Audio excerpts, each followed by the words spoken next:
Hey guys, welcome to the channel. Primal Chaos here. This one has come probably more highly requested than any of the other tracks I've done, actually. So the other day I put up Rule of Nines by Spiritbox, and it went pretty well. Like, it got a lot of traction, and that's namely because that song it's gone kind of a bit viral at the moment, and it's a bit of a thing where a lot of people are reacting to it. And typically when a song gets reacted to by a lot of people, people tend to bounce around to other reactors and go, oh, you should do this song too, and stuff like that.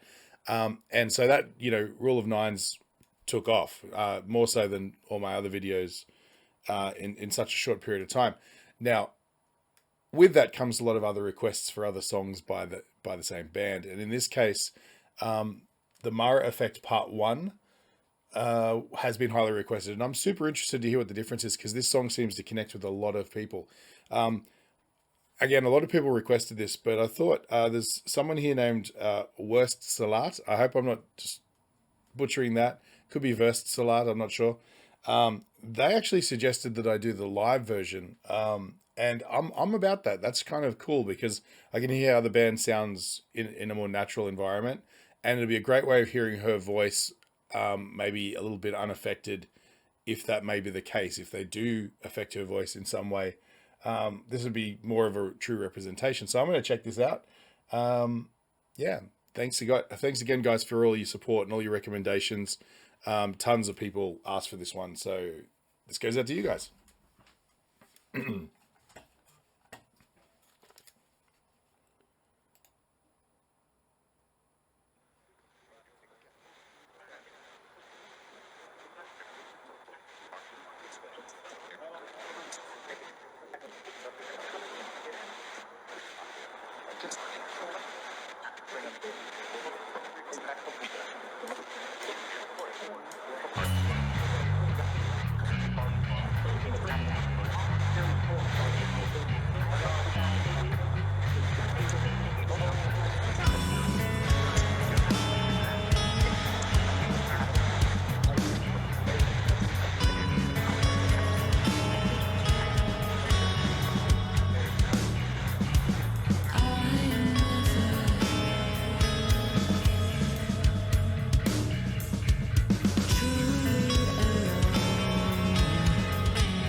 Wow, so yeah, the bass player's earning his pay. A lot going on there.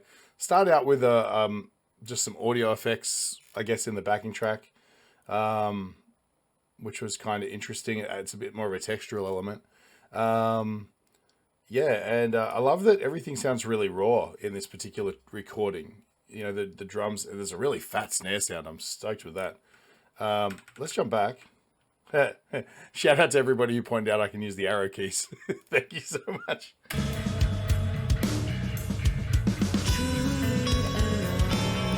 It's a real interesting guitar tone, actually, just in this part. It sounds almost like he's using a piezo pickup.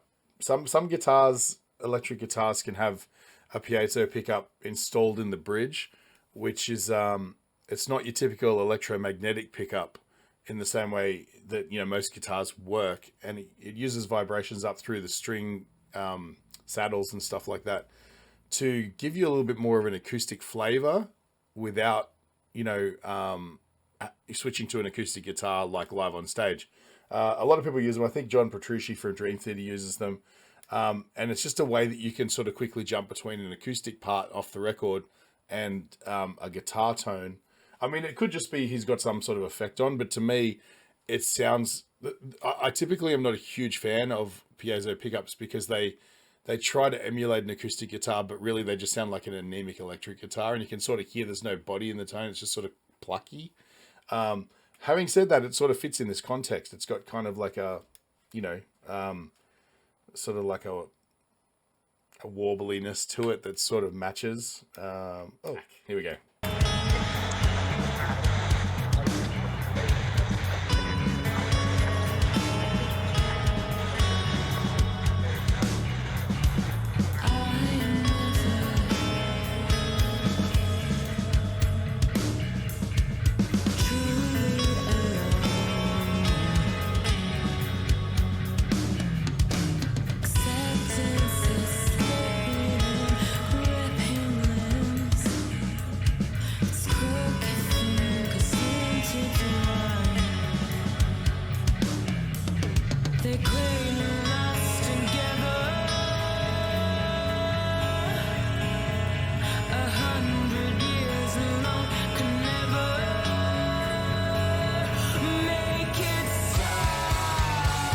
That's what I'm talking about.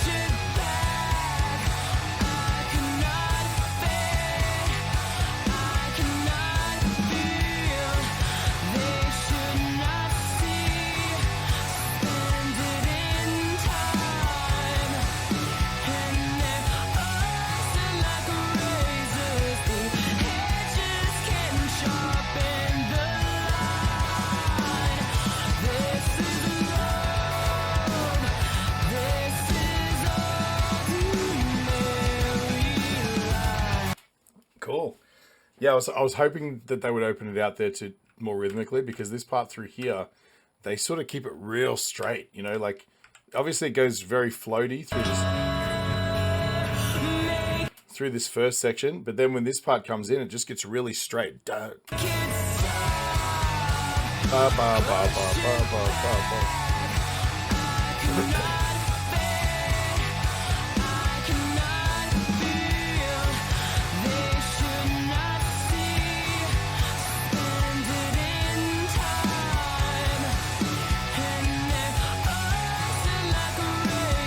It's a really cool riff though. I really dig that. I'm trying to count it out. I'm terrible at counting like time signatures. I mean, it could be 4/4 for all I know. I really don't know. I just usually like to just let the feel take over rather than start to get too analytical about the technicality of it and stuff like that. But it's just really interesting, the melodic dynamics of it. It's just got that it's just repeated over and over, with a little bit of embellishment here and there, but it just sort of gives you this sense of like locked into it to a step. It just makes you want to,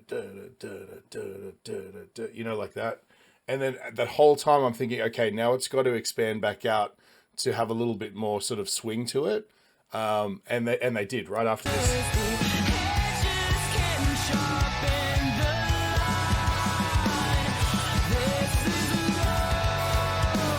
There it is there.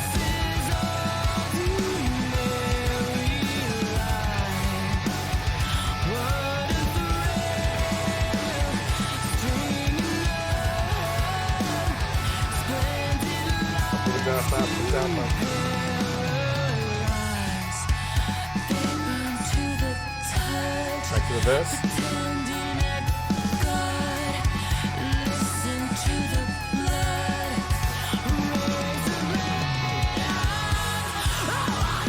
I got to say, I really like the drummer's work. He's really creative in sort of like how much he's putting in and what he's doing with each part.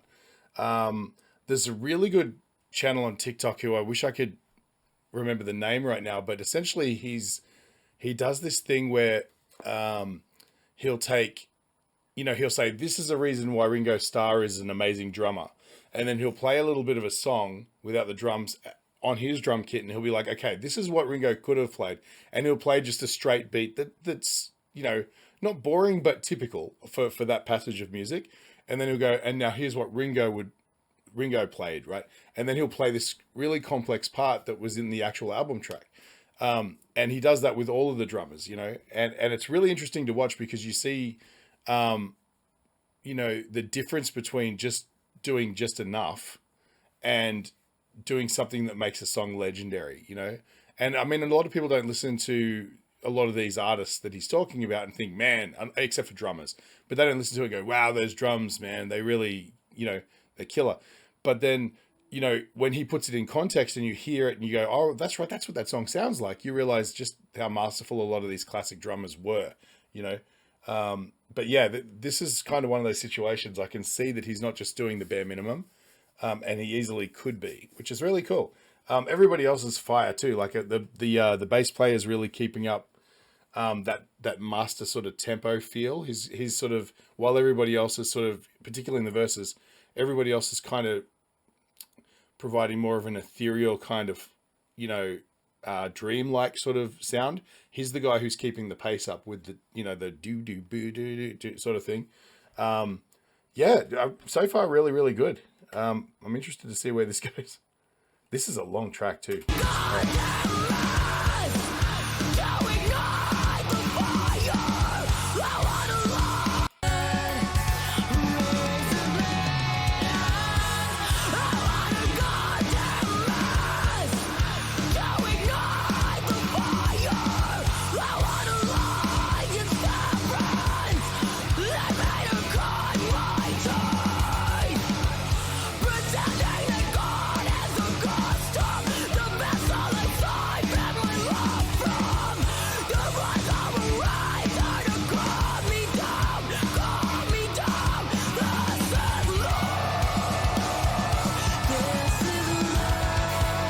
Man, she just really has a good tone, eh, when she screams. Um, yeah, I can see why everybody's sort of into this, because it's got a lot of appeal for everybody. You know, it's not it doesn't fall too hard into any particular niche that it'll exclude a lot of people. Like, I'm sure that there's people who are into way more heavier stuff that this isn't really their cup of tea. Um, but as a band, they tick all the boxes. They really sort of work in their own lane to just sit comfortably in a way that a lot of people can get a lot of nuance and a lot of value out of these tracks.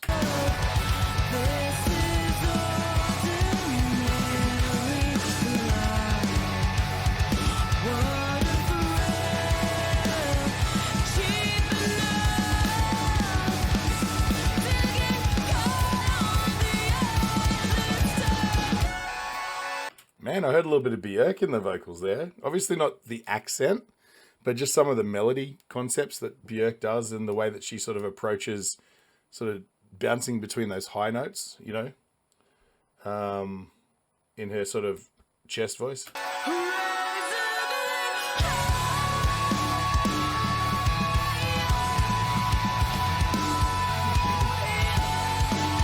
Also kind of hearing a little bit of Flyleaf in there too. For anyone who's old enough to remember Flyleaf.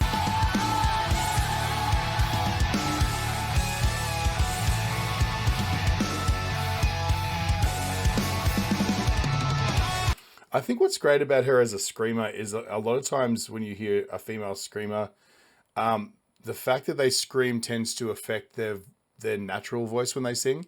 And she sort of switches between the two really elegantly, where you don't, you know, this is, I think, why these, like particularly Rule of Nine sort of bounced around so much, is because you don't get any vibe that there's going to be screaming because of the way that she sings. And that's really interesting as well. I remember watching a reaction video from the charismatic voice of Ginger, and it was Elizabeth's first ever reaction to that song, Pisces, I think it is, and she picked up on it in the verse. She said, "Oh, you know, she's got a nice voice and everything, but I can hear that there's probably an edginess there that implies something more." In this case, I don't really hear that.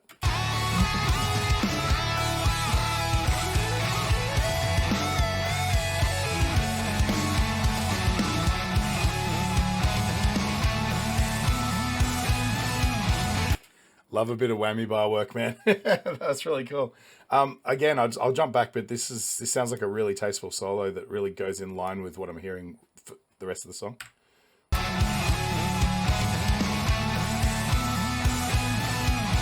Yeah.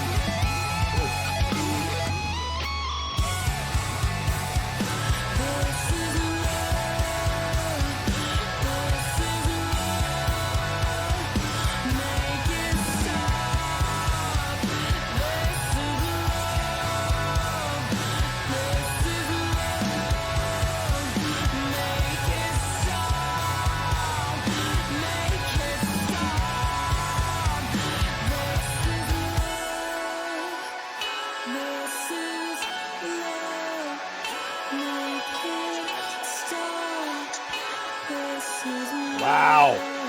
Wow. Sorry, I got to go back through this passage here. Go back a little bit more.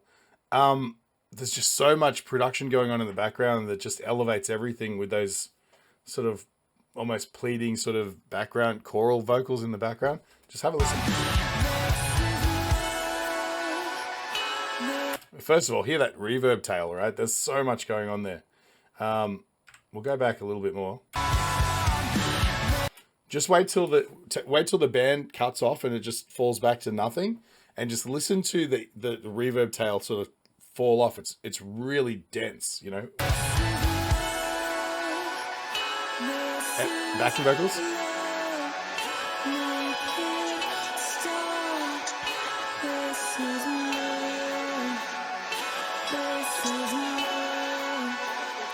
I'm actually not convinced that that's female vocals either. I think it's a bit of both. The ha in it just sounds a little bit more masculine. I could be wrong. Again, this is, you know, there's a lot of reverb and there's a lot of it in the background, but I feel like it's a bit of several voices working together in unison.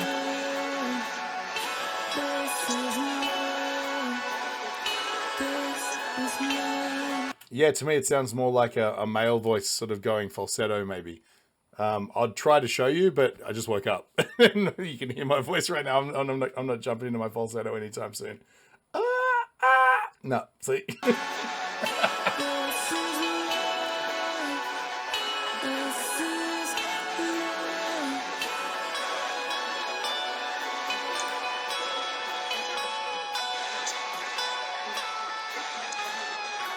Yeah, see that's what I was talking about before. You can hear it a little bit better there. That guitar sound.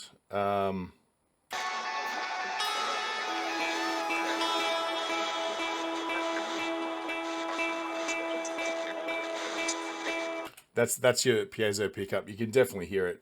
It sounds too plucky to be like an electromagnetic pickup, unless it's a single coil and he's got some other effects on it or something, EQ.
I'm starting to suspect that this isn't just the Myra Effect Part 1. I think that might have been Part 1.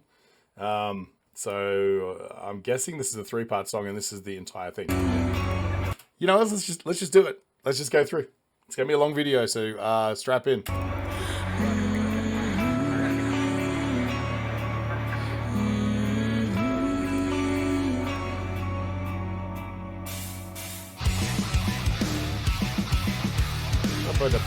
Nice triplets.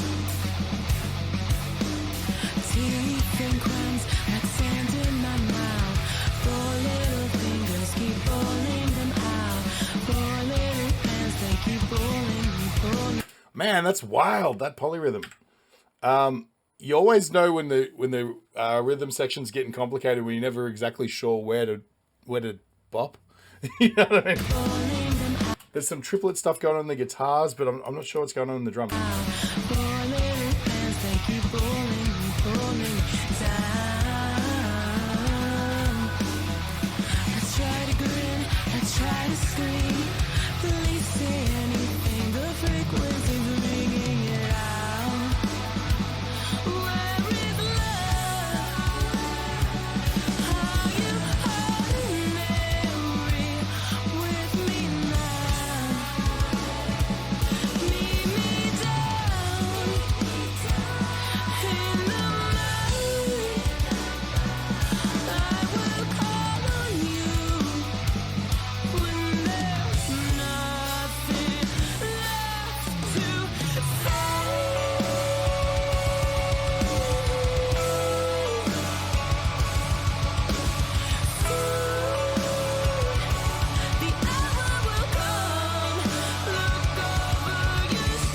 Man, this song really takes you on a journey, doesn't it? It's just over hill and vale. It's everywhere. Kind of reminds me of some of the later, like instrumentally, some of the later Butterfly Effect stuff as well. Like Final Conversations of Kings, or with Kings. I can't remember, but you know, there's a lot of. I don't want to use the term self-indulgent in a negative way, but sometimes bands will make these big, long, epic songs. It's kind of the only way to describe them, because it seems as if, you know, they're just putting everything they've got into this opus. So when I say that, I don't mean like, you know, this is really self-indulgent. I mean like it's these songs definitely have a place, and they're sort of like they usually become these key pivotal moments in a band's career and trajectory because they're just like. They're album tracks typically because they're usually long and sort of, you know, they have long passages where they sort of take a back seat and become less engaging and just sort of let the vibe fill you up, rather than a song that you want to be a hit is typically going to be balls to the wall the whole way through. These have a lot of space. A lot of times tracks like this will be at the end of an album too, so you can just vibe out for the end of the record. But yeah, like, let's keep going.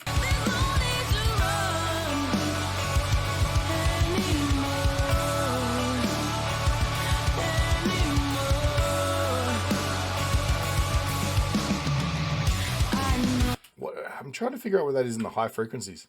There's just so much like energy, like noise energy in the highs, and I can't figure out whether it's guitar or if there's some synths going on. It's like a pulse.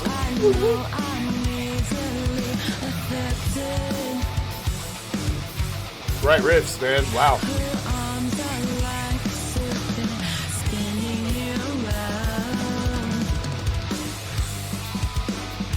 See, this is when I first saw reviewed Rule of Nines. When I saw the guitar player's guitar, he had like a fan fret guitar. I'm not sure if it's the same one. It might be.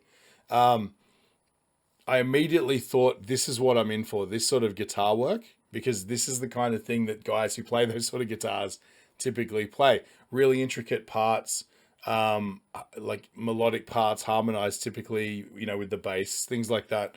And this is what I signed up for. This is exactly it.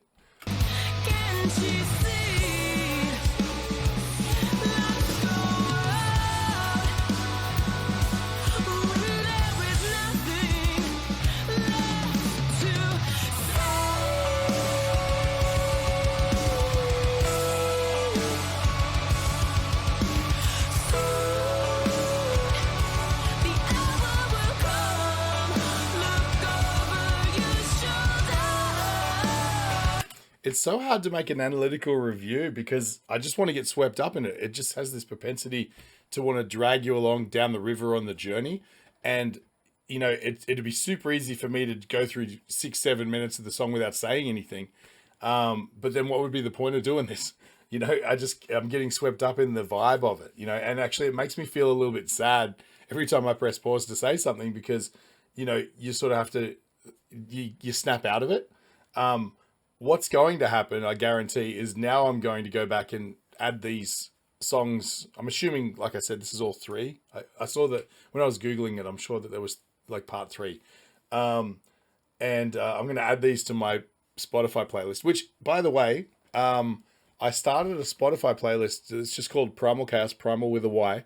And it's a companion playlist to this show. So every song I review is going to get put on there. So if you're liking the song choices, just jump on Spotify, add that playlist. Again, Primal Chaos with a Y. You know, you can have all of the songs that I've been reviewing sort of in one place. Particularly cool if you're following the journey as well as someone who might be trying to figure out the genre the same way I am. All of these songs come really highly recommended, so it's definitely worth looking at. Anyway, these songs are going to live in my playlist. I'm going to listen to them and try to really, you know, I'm going to live with them in a way that I can really appreciate what they're giving me. This isn't a great context for that, but because I have to keep stopping and starting. But man, there's some really good value here, really good.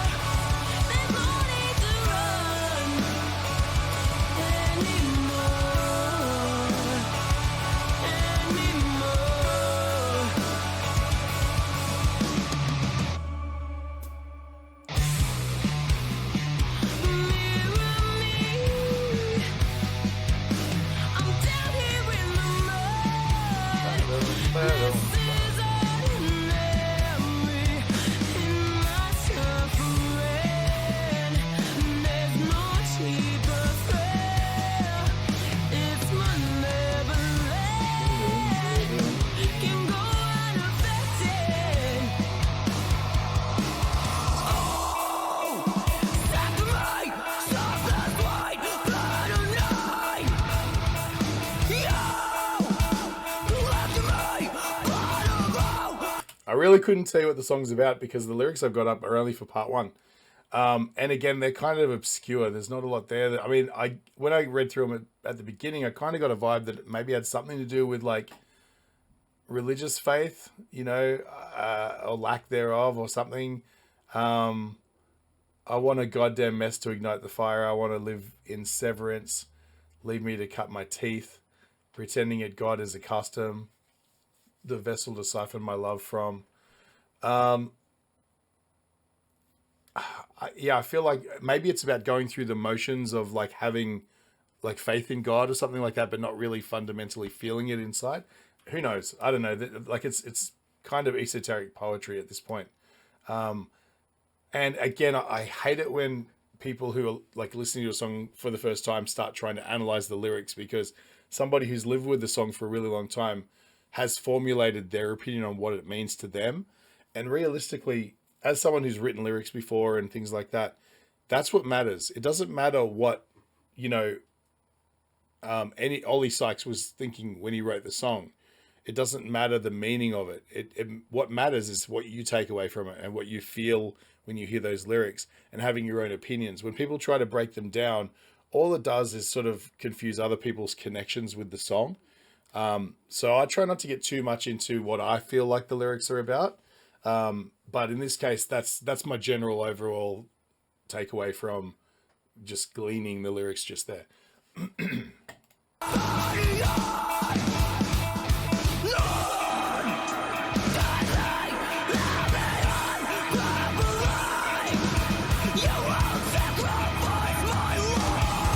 Cool.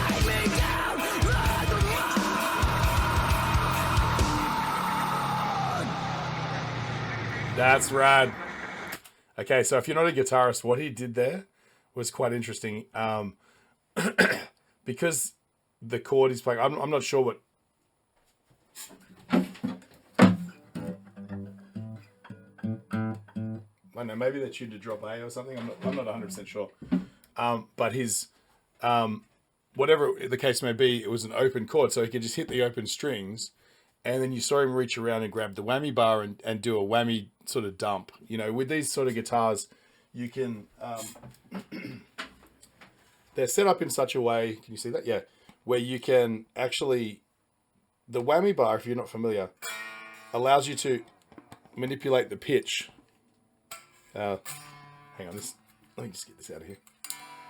It allows you to play a note and add vibrato, right? That's been around since electric guitars were a thing, since the 50s, I guess, right? So the way it works is you've got your strings on this side and in the back.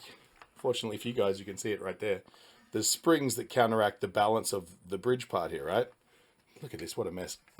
But if you have a guitar that's fitted with a Floyd Rose style bridge, which is what this is, not only can you move the bridge upwards, but you can also pull it back and make the pitch higher, right? In his case, what he's done is he's played an open chord like that, and then dumped the whammy bar down so that the pitch drops all at once. Like that. Now, when you add a lot of distortion to that, it can sound really intense. The other cool thing about these guitars is because they have a locking nut up the top to hold the strings in place once they're tuned, you can actually dump the bridge completely and have completely loose strings, which is pretty interesting, and it snaps back into pitch. But anyway, that's a little bit of education for you non-guitarists out there. So if I jump back a few seconds, hear that?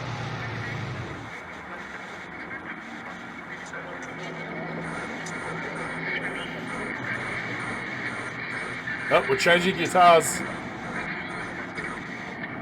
I guess we're moving into part 3. Okay, what did he change? Maybe it's tuning? Or is it, hang on. Let's see if we can figure this out. Detective Corey.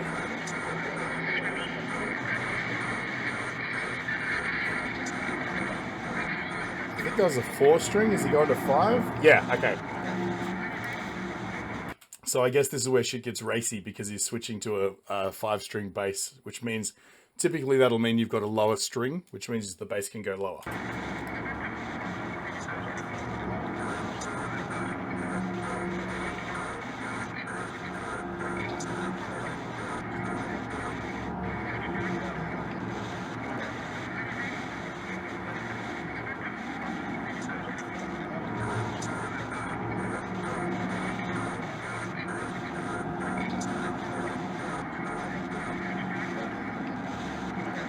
I'd love to know if anybody actually does know what the Mara effect is. Please hit me up in the comments, because I'd really love to know if it's just some made up thing, or if it's actually something that, you know, encompasses what the song's about in general. That'd be really cool, because I want to hear if any of these sampled parts in the middle in between tracks actually means anything. If you can relate these sort of esoteric sort of noise production things, if you can relate them back to something, you know, like getting a signal from space or something like that, or radio frequencies, that sort of thing. Because I'd love to know if they have an actual purpose other than just a little bit of an artistic embellishment.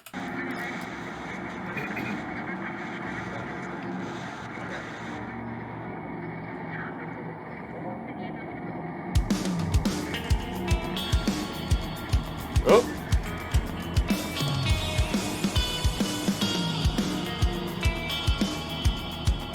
Again, it sounds like a piezo pickup. I think he switched to a 7 string, I think. So again, I think this is where it's going to get a little bit more brutal, because you can get those super low notes.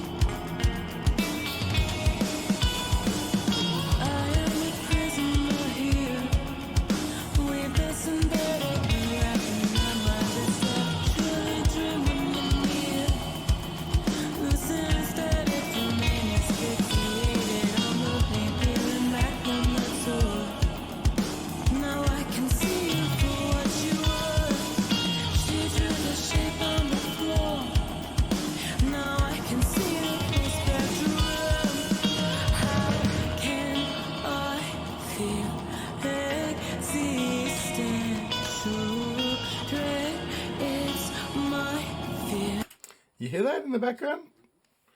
I've talked about this a lot, but you typically have, you know, if you have a slow portion of the song like this, but you want to keep the tempo up, you usually have these other rhythmic elements in there. I'm trying to figure out what that is. When does it come in?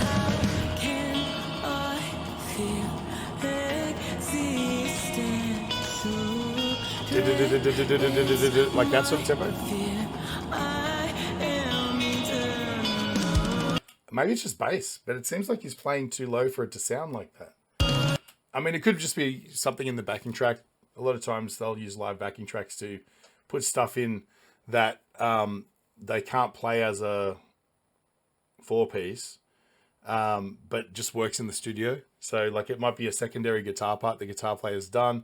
In this particular instance, he's choosing to do the clean part and leaving the slightly more high gain part to the backing track, possibly. Or maybe they just did pickup takes after they recorded this. I'm not sure.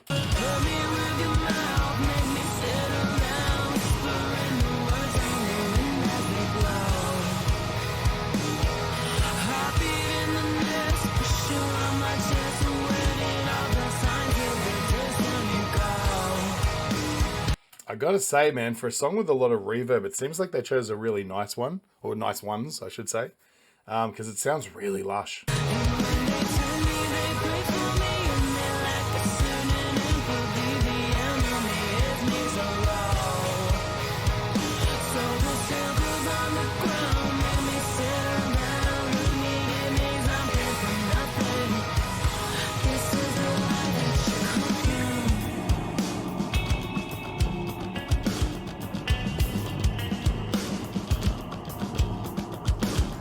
Really weird bass sound, actually. You can hear so much of the pick attack, like that sort of things. It sounds like almost like somebody flicking a deck of cards, like up front on the bass. It's you don't normally hear that much pick attack in a bass tone.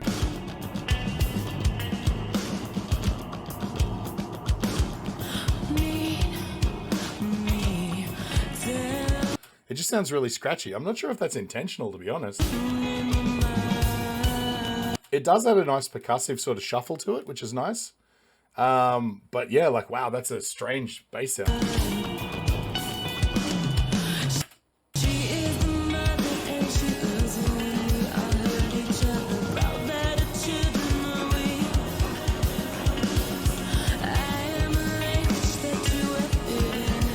It's a cool little hammer-on part too. It kind of gives a slight element of funk in in a world of non-funkness. You can hear the bass player. If you look at his fingers, he's doing hammer-ons where he's playing it and sort of like did it sort of thing.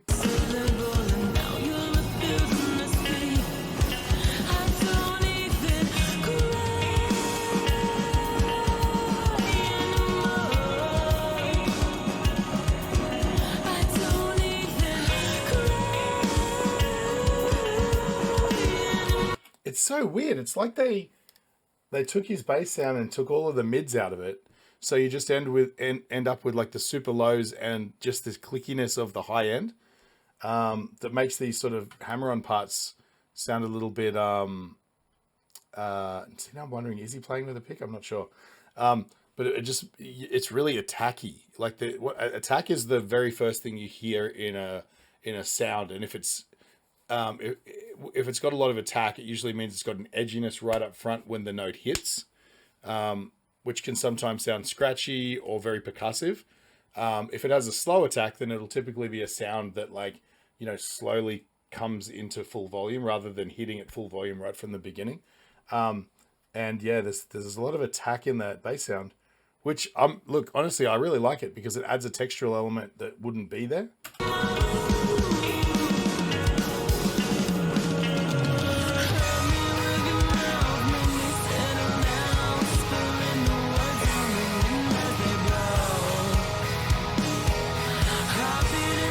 Oh, nice.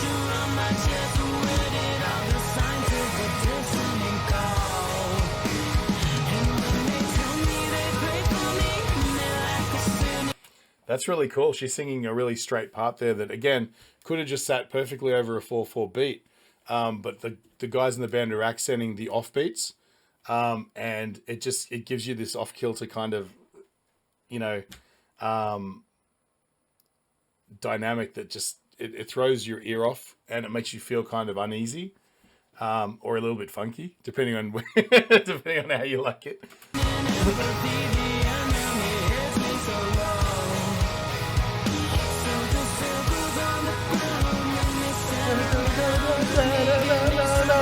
And meanwhile, the band is like, they're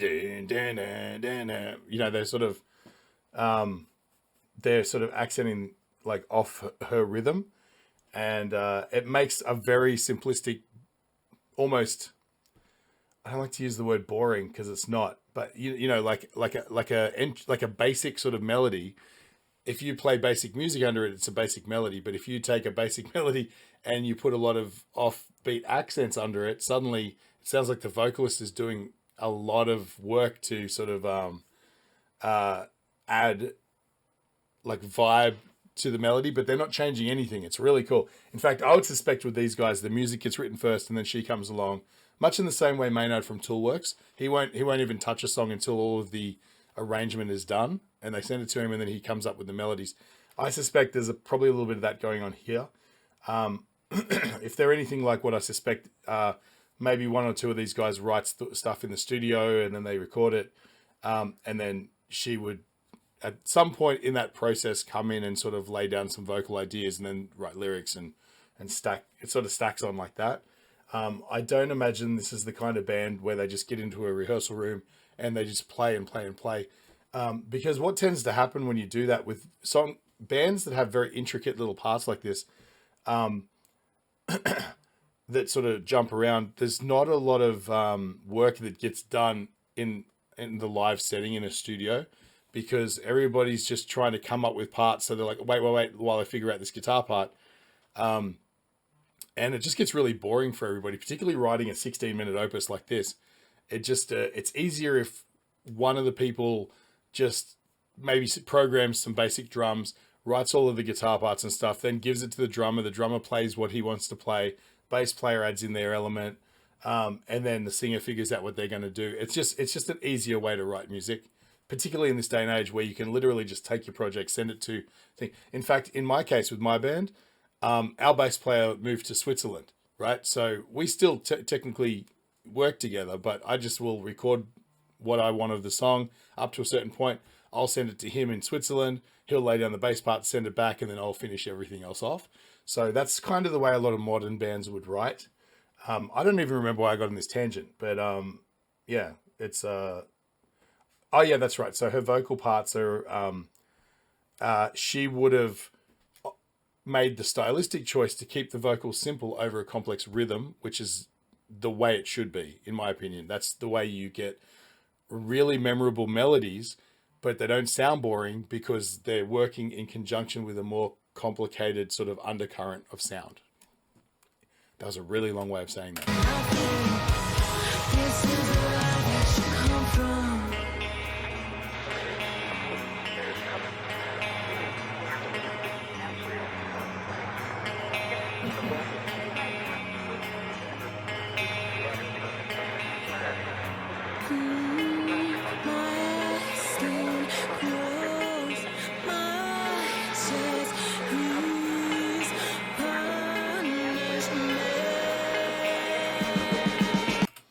Just before that peaks out, another thing I wanted to point out that I really appreciate with these guys is they seem, at least the guitar player seems very comfortable working all across the neck, doing different techniques, different styles. And that's what keeps these long-winded sort of songs interesting, is that, you know, he might be playing an arpeggio up high and then there's some low riffs and then there's some other stuff going on. And he sort of jumps around the neck of the guitar, sort of using all of the techniques he knows to bring a little bit more interest to all the different parts. And I sort of noticed that just now while looking at what his hands were doing. And I appreciate that. That's really cool. It's really easy to get stuck into this is how I write riffs mentality, you know. But then, you know, being comfortable sort of all around the neck, doing some high parts where it's necessary and some chuggy, heavy, sort of genty sort of guitar parts, it all sort of adds up to being a very interesting overall flow to the song.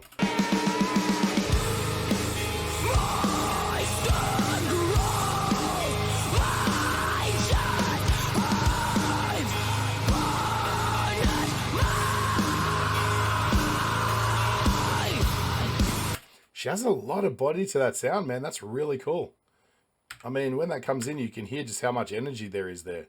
And that's just good training. I mean, I don't know if she's had a lot of training and stuff like that, but it's good vocal technique. You can see it in the way that she's projecting the sound as opposed to trying to make the sound some other way where it's getting squeezed out. You can see it's coming from down here and coming out.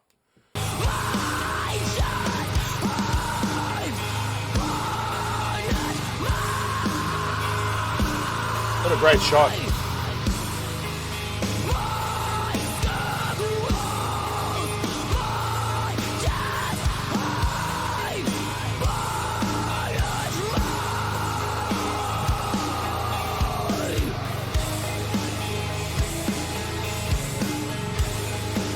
Man, this went dark.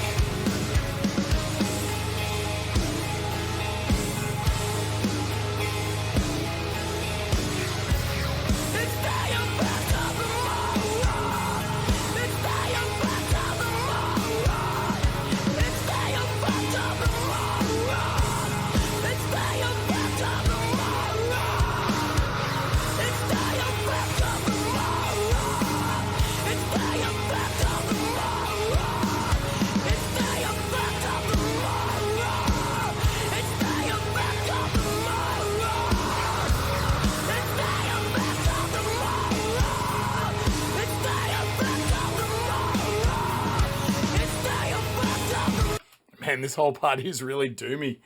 It's no way to bring a song down at the end.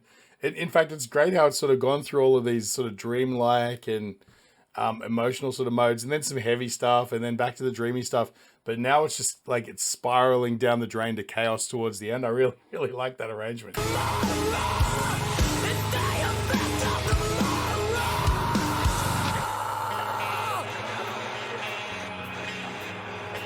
It parallels Dante's March into the Inferno.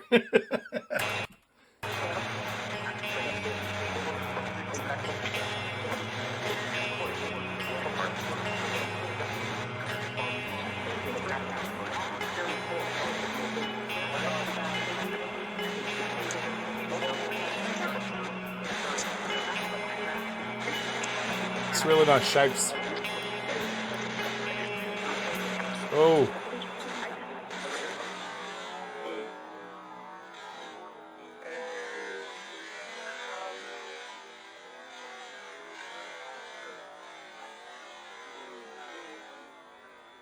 No nonsense, right? Tuning up for the next track straight up. The song's not even finished and they're getting ready for the next one.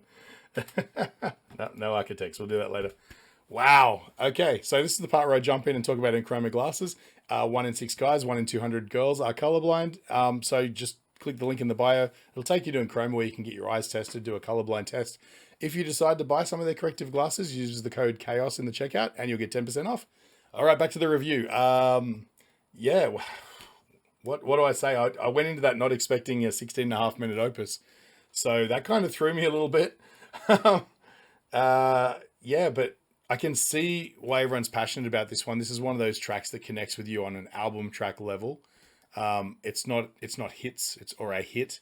It's just like a song that you live with and you vibe to, whether you're on your commute or driving in your car or on the train or something like that. You can close your eyes and get swept away in this emotional undercurrent of just, you know, it's a journey, right? It takes you from point A to point B. Like I said, it starts off kind of floaty and then it has some moments of aggression, but then it brings you back down again and then it uplifts you again with more aggression and then again spirals down towards the end, to the fiery pits of hell.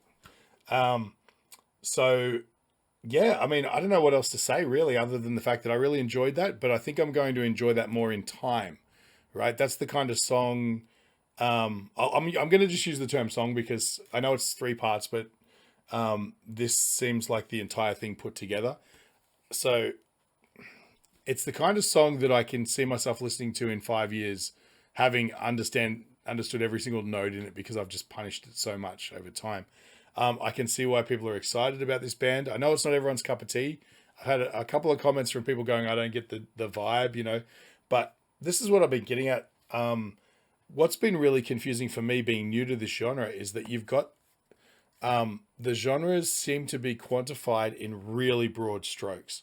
So there's certain genres of music where you're like, so if you say I like X genre or whatever it is, it sort of implies that you like every band and every song in that genre because it's a genre. They're all pretty much the same. There might be a couple of outliers, which might be a little bit sort of, controversial because, nothing ever butts up against hard lines. There's always a gray area in every genre, right? And there's also people who mix genres and things like that. So that complicates the things a little bit more. But with metalcore, and even to a degree, its adjacent deathcore, it seems to me as an outsider looking in that the genre is really loosely defined. I'm seeing a lot of bands when I look up stuff that are, qualified under the metalcore genre that don't seem metalcore to me. They just seem like rock bands, and so I'm still trying to put my finger on exactly what qualifies you as metalcore. If you say you're metalcore, is that enough? Does it more imply we're influenced by a lot of metalcore, but this is our music? I don't know. These guys, I don't know where they fit. Would they be metalcore? Are they even metalcore? But let's just say that they are, for argument's sake, because it seems to be a lot of bouncing around a lot of metalcore forums and stuff. Are they metalcore simply because of her vocals? Because there's a lot of gray area there musically. Is it to do with other acts that they associate with? Is it like, it seems really hard to nail it down. And either way, genres mean nothing to me. I don't care. I've never been a genre guy. What kept me away from this kind of music for so long was just a taste thing. I wasn't super into aggressive vocals like that. I like a good melody. I like singers like Roy Khan from Camelot, or, esoteric singers like Björk and things like that. But I figured the only way I'm going to sort of get to appreciate these songs is if I sit down and analytically address them so that I can't dismiss them, and this has been working really, really well. The problem is I'm still kind of at a loss as to what the genre is, but either way, look, let's, talk more about the song. It was a really cool ride is the way I want to describe it. And I can see why everybody was recommending it to me, particularly because a lot of it was coming from a place of, oh, you play guitar, you'll like his guitar work in this a lot more. And true, I absolutely did. And I mentioned that he's really good at tastefully moving around the neck and coming up with new and interesting textures guitar wise. and some pretty cool riffs. I like that they kept it straight in parts and they had a little bit more of a like a funk element to it in other parts. Yeah, so I mean, this is definitely going on my playlist. I'll be definitely sort of existing with this song now. The cool thing is, I've said to a lot of people in the comments, I have this problem now where I'm starting to really like a lot of bands in the genre, but I can't just dive in and listen to all of their material because it might rob me of an opportunity to do a cool reaction video later on down the track. So I guess what I can do in the meantime, until I've sort of burned through enough, say, Parkway songs where I think I'm probably not going to do any more Parkway, or, you know, August Burns Red or whoever else, is that this is part of the reason I made the Spotify playlist, Primal Chaos with a Y, where I can then put these songs on, you know, later on and just listen to them in the way a normal person would listen to a song without trying to break them apart. And I feel like this is going to be one that's on high rotation. So yeah, again, I think that's pretty much it. Thanks for checking in, guys. Obviously, like, subscribe. The thumbs up actually do a lot for engagement and stuff like that. So I appreciate your assistance on that one. And yeah, I'll catch you on the next one.